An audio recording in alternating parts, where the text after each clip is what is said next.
नमस्कार, मैं हूँ पूजा सिंह। स्वागत है आप सभी का आपके अपने राजपथ पर। दोस्तों, सबसे पहले आप सभी का बहुत-बहुत धन्यवाद। कल का मेरा जो वीडियो था, अलग टॉपिक पर था, डिफरेंट सब्जेक्ट पर था, उसको आपने पसंद किया। अपेक्षा से ज़्यादा उस पर व्यूज़ दिए। उसके लिए एक बार फिर से आप सभी का दिल से शुक्रिया अदा करती हूँ। इसी तरीके से आप अपना स्नेह, आशीर्वाद और प्यार बनाए रखिएगा मेरे साथ और राजपथ के साथ। दोस्तों, आज का वीडियो शुरू करने जा रही हूँ आकाश आनंद से। आकाश आनंद की बात करूंगी। दरअसल बात कुछ ऐसी है कि आकाश आनंद, हालांकि यूं तो जब से उनको सारी जिम्मेदारियों से मुक्त किया गया है, तब से लेकर आज तक उनकी चर्चा होती है, उनकी बात होती है। कोई दिन शायद ही ऐसा जाता हो जिस दिन आकाश आनंद की चर्चा ना होती हो। जैसा कि आपने उस दिन ही देखा कि जिस दिन बसपा सुप्रीमो मायावती ने अपना वोट डाला लखनऊ में, उसी दिन मीडिया ने उनसे सवाल कर लिया आकाश आनंद के बारे में, जिस पर उन्होंने किसी भी तरीके का जवाब देने से परहेज किया, बची उस पर। उन्होंने ये कहा कि मैंने जो कुछ भी कहना था, जो कुछ भी मेरे विचार थे या जो भी मुझे मतलब डिसीजन लेना था, वो मैं अपने सोशल मीडिया हैंडल एक्स पर लिख चुकी हूँ। इसके आगे मुझे कुछ नहीं कहना है, कोई बात नहीं करनी है। अब हुआ ये है कि जैसे कि मैं सोशल मीडिया पर काफ़ी एक्टिव रहती हूँ, ख़ास तौर पर फेसबुक पर। तो फेसबुक पर मैंने जिस तरीके से अपनी रेगुलर पोस्ट लिखी, तो उस पोस्ट के नीचे जो कमेंट आया, उस कमेंट ने मुझे ये सोचने पर मजबूर कर दिया और साथ ही साथ ये वीडियो करने पर भी मजबूर कर दिया कि आखिरकार जो बहुजन समाज है, खास तौर पर जो दलित समाज है, वो क्या चाहता है। दलित समाज चाहता है आकाश आनंद का नेतृत्व, आकाश आनंद की वापसी चाहता है। वो चाहता है कि बसपा की कमान, बसपा की बागडोर अब आकाश आनंद के हाथ में हो, ऐसा वो चाहता है। और ये हकीकत है, कड़वी सच्चाई है। इसको आप चाहे जिस तरीके से भी ले सकते हैं, ये आप लोग लेने के लिए इसको स्वतंत्र हैं। सबका अपना अपना सोचना होता है, अपना अपना तरीका होता है। लेकिन जो जमीन पर महसूस किया जा सकता है, जमीन पर देखा जा रहा है, वो बहुत ही कड़वा सच है और उससे इस तरीके से मुंह नहीं मोड़ा जा सकता।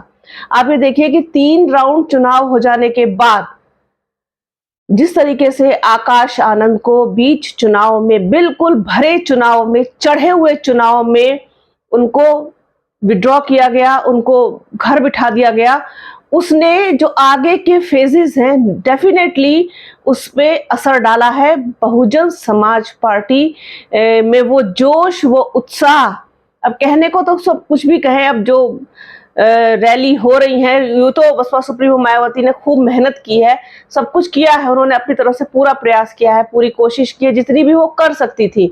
जो भी कार्यकर्ता है, जो भी बसपा का समर्थक है, जो भी जोन कोऑर्डिनेटर्स हैं, जो भी हैं, जो भी पदाधिकारी हैं, वो सब लगे हुए हैं। लेकिन आप खुद महसूस कीजिए इस चीज को कि जब तक आकाश आनंद थे, तब तक चुनाव का रंग किस तरीके का था और अब चुनाव का रंग किस तरीके का है। कहीं ना कहीं एक प्रेशर सा महसूस तो किया जा सकता है बसपा के ऊपर, जिस तरीके से। अब वो क्यों है, आकाश आनंद को बसपा सुप्रीमो मायावती ने क्यों विड्रॉ किया, इसके पीछे की जो बहुत मजबूत वाली वजह है, वो किसी को नहीं पता, निकल करके सामने भी नहीं आई। सब अपने अपने तरीके से इसके अंदाजे लगाते हैं, इसके कयास लगाते हैं। अब जिसने ये वीडियो करने के लिए मुझे प्रेरित किया, आकाश आनंद की बात करने के लिए प्रेरित किया, और उस व्यक्ति का मैसेज मैं आप सब लोगों तक पहुंचा सकूं और आप सब लोगों के माध्यम से ये मैसेज और आगे तक जाए, और जो बसपा सुप्रीमो मायावती हैं या फिर जो बसपा के आला कमान है, वहां तक ये मैसेज पहुंचे, तो शायद कुछ परिवर्तन हो, कुछ चेंज हो। बसपा सुप्रीमो मायावती के जो फैसले हैं, वो क्यों लिए गए हैं, किस लिए उन्होंने वो फैसला लिया है, या वो सारे फैसले क्यों लेती हैं, किस तरीके से लेती हैं, ये तो वही बेहतर जानती होंगी। लेकिन जो एक आम आदमी, एक बसपा का आम समर्थक कह सकते हैं, जो जुड़ा हुआ है, जो कहीं ना कहीं बसपा से लगाव रखता है, बसपा से जुड़ाव रखता है, बसपा के लिए समर्पित है, वो चाहता है कि आकाश आनंद की वापसी हो और आकाश आनंद के नेतृत्व में आगे की जो चीजें वो चले और जो यूथ है, जो युवा है, जो नौजवान है, वो आकाश आनंद के नेतृत्व में काम करें, ये ऐसा चाहते हैं लोग। और वो क्या लिखते हैं मैं आपको पढ़ के सुनाती हूँ। उन्होंने मेरी, हालांकि ये कोई इस तरीके की पोस्ट नहीं थी, जिस तरीके से इन्होंने कमेंट कर दिया कि सारी चीजें इन्होंने जिस तरीके से कही हैं, मतलब मैं समझ नहीं पाई कि इन्होंने ये मेरी किसी दूसरी पोस्ट पर ऐसा कमेंट क्यों किया है। ये कहते हैं कि पूजा सिंह जर्नलिस्ट, क्योंकि मेरी ये प्रोफाइल है पूजा सिंह जर्नलिस्ट जी, आपकी किसी ऐसे बड़े नेता से बात हो रही है तो बीएसपी के उन लोगों से ये आप कह दो कि समाज को आकाश आनंद भैया की बहुत जरूरत है। वो कहते हैं कि समाज को आकाश आनंद भैया की बहुत जरूरत है। अगर आपकी किसी बड़े नेता से बात हो रही हो तो आप ये मैसेज उन तक पहुंचा दें कि हम जो कह रहे हैं वो मैसेज उन तक कन्वे कर दें कि आकाश आनंद भैया की समाज को बहुत जरूरत है। बहन जी अकेले पड़ गई हैं, अब उनके भाषण में पहले जैसी बात नहीं है और समाज को नए युवा की बहुत जरूरत है। अब वो उसके अपने विचार हैं, उसने जो महसूस किया, जो देखा, जो सोचा, जो समझा, वो उसने लिख दिया। लेकिन आप ये देखिए, कहीं ना कहीं ये सच्चाई तो है कि आकाश आनंद की जरूरत तो है इस वक्त बसपा को, बहुत भयानक जरूरत है। और जिस तरीके से उनको इस तरीके से 2024 में जब बसपा ने अकेले लड़ने का निर्णय लिया तो कुछ सोच समझ करके लिया गया होगा और सारी चीजें हो रही थी, ठीक हो रही थी, सारी रैलियां ठीक हो रही थी, सारी चीजें ठीक हो रही थी, प्रत्याशी बहुत मजबूत दिए थे। और आप ये देखिए, जिसने सबसे ज्यादा प्रभाव डाला वो बसपा ही है, खासतौर पर भारतीय जनता पार्टी के ऊपर। उनका तमाम जगहों पर खेल बिगाड़ा है, बहुत परेशानी में डाला है बसपा ने भारतीय जनता पार्टी को, ये भी सच्चाई है। लेकिन जिस तरीके से आकाश आनंद बीच चुनाव से हटाए गए, उसका बहुत फर्क पड़ा है। और जो लोग हैं, जो युवा हैं, वो समझ रहे हैं, इस चीज को देख रहे हैं, महसूस कर रहे हैं कि आकाश आनंद की कमी उनको खल रही है। एंड में वो बड़ी अच्छी एक लाइन लिख करके गए हैं कि लहर बड़ी करारी है, हाथी सभी दलों पर अकेला भारी है। लहर बड़ी करारी है, हाथी सभी दलों पर अकेला भारी है।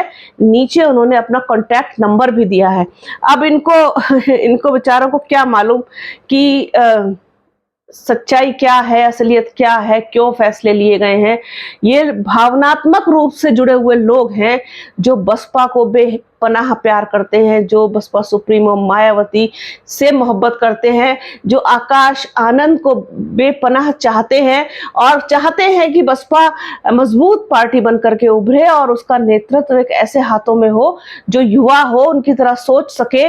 और जिस तरीके से दूसरे लोग राजनीति कर रहे हैं इस वक्त, खासतौर पर भारतीय जनता पार्टी हो गई या फिर समाजवादी पार्टी हो गई या फिर कांग्रेस हो गई, जिस तरीके से भी कर रहे हैं, तो कहीं ना कहीं हम भी उस लेवल पर आकर के उस तरीके से उतना मजबूत करके अपनी चीजों को हम आगे बढ़े, हम चुनाव लड़े। ये चुनाव भी वो इसी तरीके से लड़ना चाहते थे और 2027 का चुनाव भी उत्तर प्रदेश का वो भी इस तरीके से लड़ना चाहते हैं। आईटी सेल मजबूत हो, बहुजन समाज पार्टी, हालांकि संगठन बहुत मजबूत है बसपा के पास, कैडर भी उनका बहुत मजबूत है, इसमें कोई शक नहीं है। लेकिन कहीं ना कहीं एक कुछ तो है ऐसा जो गड़बड़ होती है, जहां पर वो गड़बड़ कहाँ कैसे होती है, क्योंकि इस चीज की शिकायत मुझसे कई लोगों ने की है। खासतौर पर मैं पश्चिमी उत्तर प्रदेश की अगर बात करूं, जो वहां का यूथ है, जो नौजवान लड़के हैं, उनका साफ तौर पर ये कहना है कि दीदी, ये जो बीच में हमारे जो जितने भी पदाधिकारी होते हैं, ये कहीं ना कहीं बहुत गड़बड़ करते हैं, जिसकी वजह से हम लोगों को बहुत नुकसान होता है। तो इस पर मैं कभी और बात करूंगी, कभी और इस पर हम वीडियो बनाऊंगी, हम कभी और इस चीज पर चर्चा करेंगे। लेकिन आज जो ये चीज थी कि आकाश आनंद की कमी वाकई में इस चुनाव में बहुत खल रही है, और जिस तरीके से उत्साह एकदम बढ़ा था, 3 चरण बहुत धमाकेदार हुए बसपा के, वो कहीं ना कहीं रफ्तार एकदम धीमी पड़ गई, शिथिल पड़ गई, और लोग मिस करने लगे आकाश आनंद को, उस ऊर्जा को, उस एनर्जी को, उस अटैक को मिस करने लगे जो आकाश आनंद ने अपनी इन 3 चरण में जितनी भी रैलियां की, जितने भी भाषण दिए, उसमें उन्होंने दिए थे। जो धार थी आकाश आनंद की, उस धार की कमी को महसूस किया जा रहा है। और ये सच्चाई है कि आकाश आनंद के कंधों पर अगर बसपा का भार होता तो आप देखते कि इस चुनाव की दिशा कुछ और होती। जिस तरीके से शुरू में ही इस चीज ने बहुत जोर पकड़ा, इस चीज को सबने महसूस किया कि अगर चुनाव को इंटरेस्टिंग बनाया है किसी ने तो वो बहुजन समाज पार्टी। पूरा चुनाव बहुजन समाज पार्टी ने एकदम शुरुआत बहुत जोर शोर से की, हर चीज सब कुछ ठीक था, लेकिन बीच चुनाव आते आते ये सब कुछ ऐसे हो गया, अचानक से सारी चीजें बदली, पलटा खाई। नतीजा तो खैर 4 जून को पता चलेगा कि ये डिसीजन सही था, गलत था, इसका क्या असर हुआ, इससे पहले वाले जो चरण थे उनमें क्या रहा, और उसके बाद के आकाश आनंद के हटाए जाने के बाद के जो चरण हुए हैं 4, 5, 6, 7 4 चरण, वो कैसे रहेंगे, ये सारी चीजें तो 4 तारीख को पता चलेंगी। और जो लोग बेकार का तर्क कुतर्क करते हैं उनको भी जवाब उस दिन मिल जाएगा। तो वेट करना होगा 4 जून का, जिसका नतीजा आएगा 4 जून को, इसे हम और आप डेफिनेटली मिलकर के देखेंगे। लेकिन एक आम समर्थक, एक आम कार्यकर्ता, एक आम बसपा को चाहने वाला आदमी क्या चाहता है, क्या सोचता है, वो आकाश आनंद के बारे में क्या सोचता है, ये एक चीज थी। सोचा अपने दर्शकों के साथ को शेयर किया जाए। तो बने रहिए राजपथ के साथ, हमारे चैनल को लाइक कीजिए, शेयर कीजिए, सब्सक्राइब कीजिए, बेल आइकन जरूर दबाइएगा। अपना और अपनों का बहुत ख्याल रखिए। जल्द मिलूंगी आपसे एक नए वीडियो में, एक नए मुद्दे के साथ, एक नई चर्चा में। मेरी कोशिश रहती है कि इस तरीके के जमीन से जुड़े हुए मैसेज, लोगों की सोच, लोग क्या सोचते हैं, क्या समझते हैं, क्या देखते हैं, क्या महसूस करते हैं, वो भी आप लोगों तक पहुंचाऊं। तो मिलती हूं आपसे दोबारा जल्द ही, तब तक के लिए जय हिंद।